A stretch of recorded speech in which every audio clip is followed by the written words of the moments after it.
मध्य प्रदेश का विंध्य और विंध्य की राजधानी रीवा में भारतीय जनता पार्टी के नेताओं के अंदर के वर्चस्व की लड़ाई अब भोपाल तक पहुंच गई है और इसकी गूंज अब भोपाल के बड़े नेताओं के अंदर मंथन का विषय बन गया है। इस वजह से कि एक छत्र राज करने वाले मध्य प्रदेश के डिप्टी सीएम राजेंद्र शुक्ल को अगर कोई चुनौती दे रहा है तो किसकी सह पर दे रहा है और किसके दम पर वो इतना उदक फुदक रहा है, क्योंकि जो नेता डिप्टी सीएम को चुनौती दे रहा है वो नेता इससे पहले कांग्रेस का नेता था, लेकिन बीते 2023 विधानसभा चुनाव में कांग्रेस को छोड़कर बीजेपी की टिकट से विधायक बनने के बाद वो एक छत्र विंध्य में राज करने वाले नेता डिप्टी सीएम, जिनके अंदर विंध्य के पूरे ताकत है, विंध्य के सभी नेताओं का समर्थन है, उसको चुनौती देने की आखिर वजह क्या है, किसके दम पर, किसका पावर उसके अंदर है कि वो डिप्टी सीएम को चुनौती दे रहा है। सीएम मोहन यादव के समझाइश के बाद भी अगर उसके अंदर यह बात गले से कुछ उतरती नहीं और वो तब भी अपने मन मुताबिक चलना चाहते हैं, तो कहीं ना कहीं कुछ ना कुछ तो वजह है। यही वजह है कि अब भोपाल में इस वर्चस्व की लड़ाई का मंथन होने लगा है। बड़े नेता भी अब इसको लेकर मंथन करना शुरू कर दिया है कि विंध्य में नेताओं के अंदर की लड़ाई और गुटबाजी का परिणाम क्या होगा, अंजाम क्या होगा और क्या वजह है कि आपस में नेता एक साथ नहीं बैठना चाहते, एक मंच पर खड़े नहीं होना चाहते, एक कार्यक्रम में शामिल नहीं होना चाहते और एक नेता दूसरे नेता को अपने कार्यक्रम में न्योता निमंत्रण तक देना नहीं चाहता है। आखिर इस परिवार और इस विंध्य के अंदर इन नेताओं के बीच क्या हुआ है, इसको लेकर कई नेताओं ने अपने अपने तर्क रखे हैं और इस तर्क के पीछे की कहानी कुछ और है और इसका परिणाम भी कुछ और होने वाला है।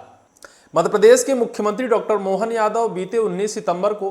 विंध्य और विंध्य की राजधानी रीवा के तेवथर विधानसभा क्षेत्र पहुंचे थे। तब से इस लड़ाई को अंजाम तक और पहुंचाने का एक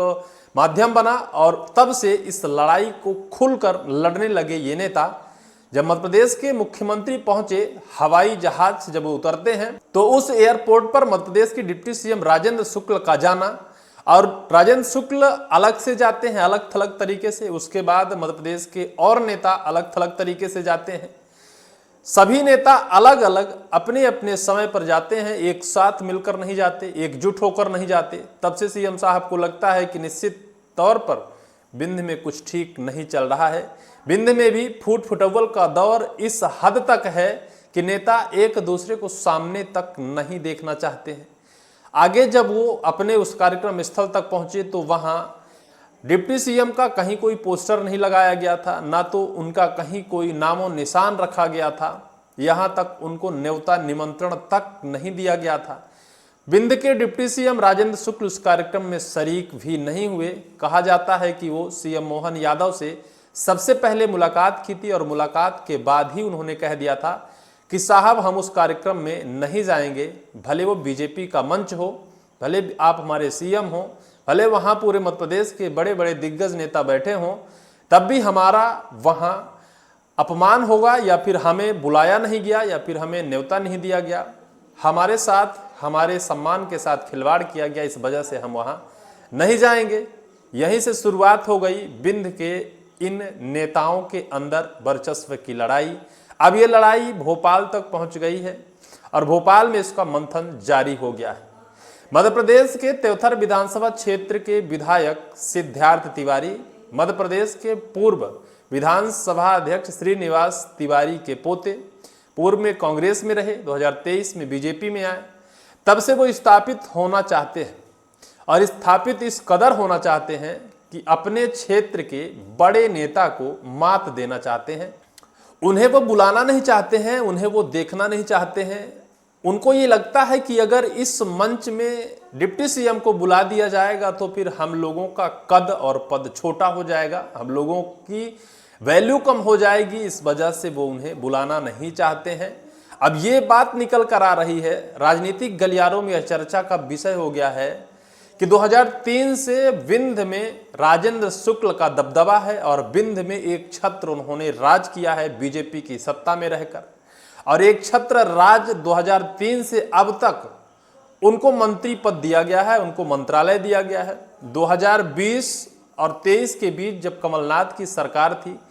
और कमलनाथ की सरकार गिरने के बाद शिवराज सरकार में जरूर उनको मंत्री पद नहीं दिया गया था। वही एक समय था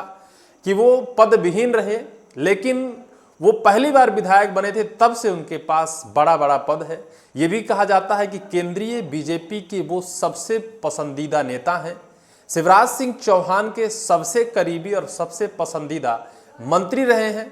अब आज भी उनका दबदबा बिंद में जबरदस्त है, लेकिन अब बिंद में उनके उस दबदबे को, उस पावर को खोखला करने में जुट गए हैं बीजेपी के ही नेता। बीजेपी के नेता इस कदर अपने आप को स्थापित करने में जुट गए हैं कि बीजेपी के दिल में अच्छी जगह बनाने के लिए अपने ही दादा श्रीनिवास तिवारी के करीबी दिग्विजय सिंह को मौलाना जैसे शब्द से संबोधित किया, मौलाना नाम दिया, जिसके बाद पूरे मध्य प्रदेश में इसको लेकर चर्चा हुई। वहीं उनके दादा श्रीनिवास तिवारी के जो चहेते नेता रहे, चहेते लोग रहे, उसको लेकर वो खासे नाराज भी हुए। उसको लेकर उन्होंने खासी नाराजगी सोशल मीडिया से लेकर व्यक्तिगत तौर पर रखी। लेकिन तब भी किस तरह से सिद्धार्थ तिवारी अपने आप को स्थापित करने के लिए बिंद में बड़े नेता को मात देने में तुल गए हैं। अब ये बात सबसे ज्यादा निकल कर आ रही है कि क्या वो मध्य प्रदेश के बिंद के सबसे बड़े नेता के तौर पर उभरेंगे या फिर सिद्धार्थ तिवारी के पीछे किसका हाथ है और किसके पावर के दम पर वो मध्य प्रदेश के डिप्टी सीएम को चुनौती दे दी है। चुनौती यही मानी जा रही है कि बिंद में जहां के वो दिग्गज नेता हैं, वहीं उनको ना बुलाया जाना, वहीं अपने आप को स्थापित करने के लिए बीजेपी से पहले बिंद में कांग्रेस के एक छत्र राज करने वाले श्रीनिवास तिवारी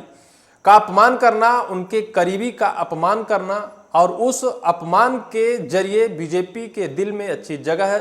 बनाने का प्रयास करना, दिग्विजय सिंह पूर्व सीएम के ऊपर ऐसे